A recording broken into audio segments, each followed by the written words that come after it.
And we're back with Tyler Weeks of Marriott. This is the Chad and Cheese Podcast.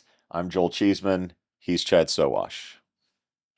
Tyler, this sounds really expensive and complicated, but what I'm hearing from you is this is a cost savings. Talk about that. Yeah, I mean, it's certainly an investment. I've been in this space now for about a decade, which is crazy to me. Like, I feel like I still feel like a rookie in the HR world, and I'm going to use the new guy card for 20 years. That's over.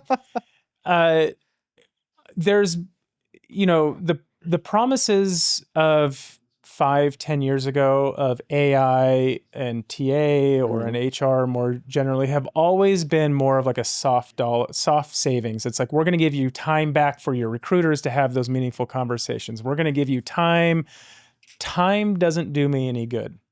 And the reason is because there's a paradox in there. Not the company. There's a paradox in that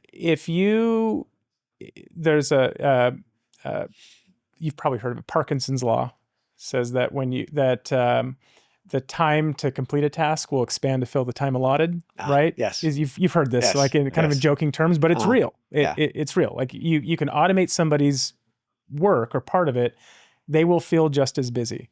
So here's the irony, is that if I spend a bunch of money to automate half your job, and I'm successful in doing that, but I haven't actually changed what you do, right? I've made you less productive because now you're doing less per hour.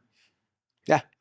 And I'm spending for your salary and the software, and you're doing less work. So you have to formulate on both sides of it. Both sides. Yes. So what I've started to say is that I feel like the place to innovate and the place that I really kind of see my contribution to the company is I want to hand time back to my employees, and I want to hand dollars back to my company.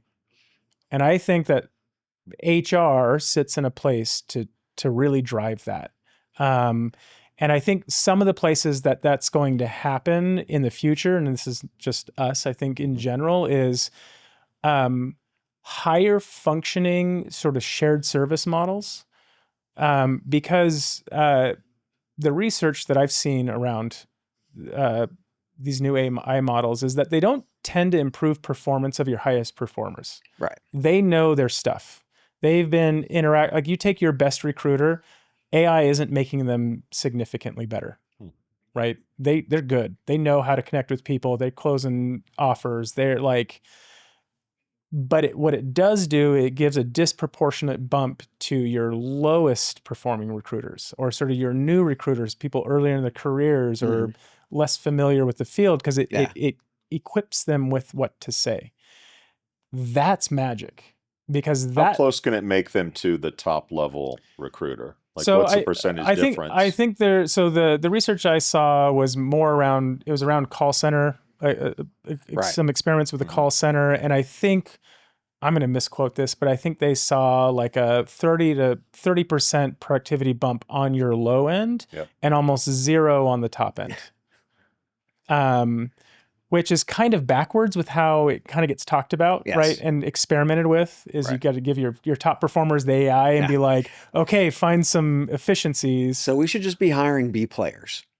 And equipping them with AI to give them a 30% bump. To that. No, absolutely. I mean, and I don't mean B players as in like they're not ambitious or they're not good, but like I don't need to get a critical mass of people that are supporting TA and other HR functions. I can get more creative in where I look and what education levels I need, and that's where I think I've got a big opportunity around handing dollars back to the company, and handing time back to our employees. We'll leave it at that. Tyler, thanks for hanging out with us. Yeah. This has been the Chad and Cheese Podcast. For Chad Sowash, I'm Joel Cheeseman. This has been the Sessions AI Frontline Series. We out.